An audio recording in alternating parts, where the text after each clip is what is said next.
కాకినాడలో సీఎం చంద్రబాబు మాట్లాడుతున్నారు. ఇప్పుడు ఆ లైవ్ చూద్దాం. అలాంటి మంచి పనికి శ్రీకారం చుట్టారు.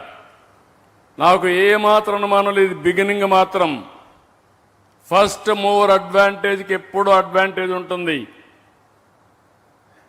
అనిల్కి కానీ మహేష్ చూస్తే ఒక పెద్ద డ్రీమ్ ఉంది. ప్రపంచంలోనే గ్రీన్ హైడ్రోజన్ ప్రొడ్యూస్ చేసే అతి పెద్ద సంస్థగా గ్రీన్ కో తయారు చేయాలనే ఒక అంబిషియస్ ప్లాన్తో ముందుకు పోతున్నారు.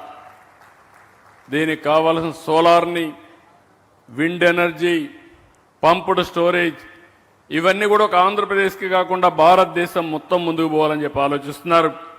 వారిని నేను మనస్ఫూర్తిగా అభినందిస్తున్నా.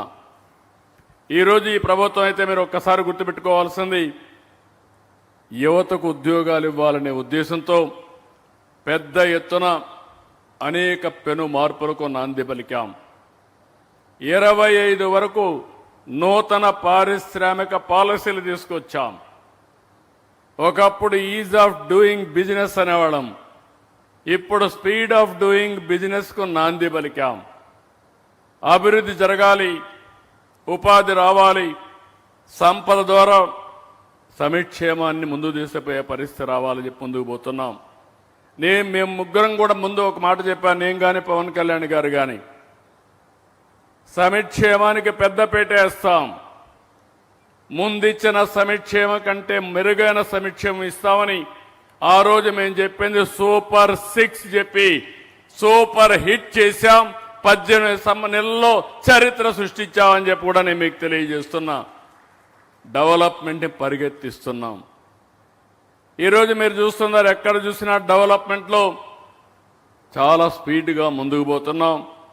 దీంట్లో కూడా మీరు చూస్తే ఇటీవల BOB బ్యాంక్ ఆఫ్ బరోడా ఒక సర్వే చేస్తే దేశంలో వచ్చిన పెట్టుబడులు 25% ఆంధ్రప్రదేశ్కి వచ్చాయి. ఒక్క రాష్ట్రానికి 25% వచ్చాయి.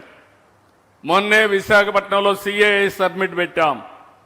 13,25,000 కోట్ల రూపాయలు పెట్టుబడులు వచ్చాయి. MOUలు చేశాం. దీనివల్ల 16 లక్షల మందికి ఉద్యోగాలు వస్తాయి. నెలవారీగా SIP మీటింగ్లు పెడుతున్నాం. 14 మీటింగ్లు పెట్టాం. 8,75,000 కోట్ల రూపాయలు పెట్టుబడులకు గ్రీన్ సిగ్నల్ ఇచ్చాం. దీనివల్ల 8,40,000 మందికి ఉద్యోగాలు వస్తాయి. మేము ఒక పాలసీ అనౌన్స్ చేశాం, 1 ఫ్యామిలీ 1 ఆంటర్ప్రెన్యూర్.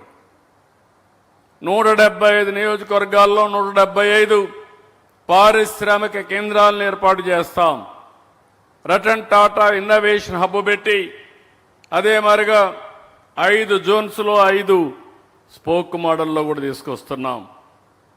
ఈరోజు ఇంకొక పక్క మీరు ఒకసారి చూస్తే మనకుండే అడ్వాంటేజ్ అన్ని ఉపయోగించుకుంటున్నాం. 1000 కిలోమీటర్ల తీర ప్రాంతం ఉంది. ఇంకొక పక్క లాజిస్టిక్స్.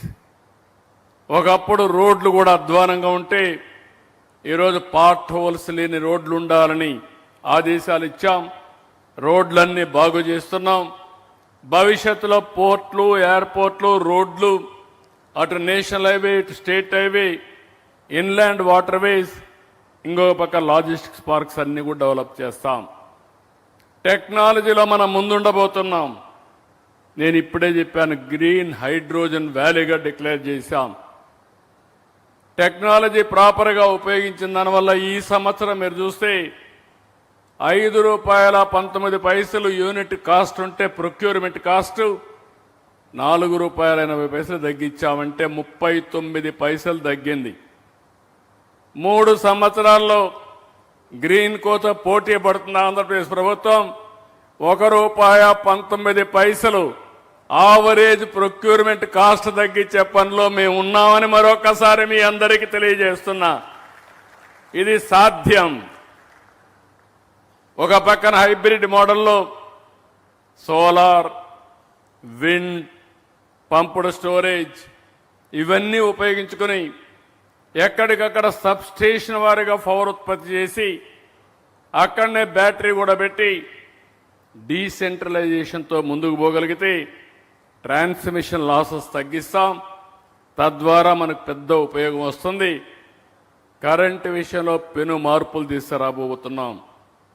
ఇంకొక పక్కన ఇప్పటికే మీరు ఒక్కసారి చూస్తే మొన్నే విశాఖపట్నం ఎప్పుడైతే మన దగ్గర కరెంట్ ఉందో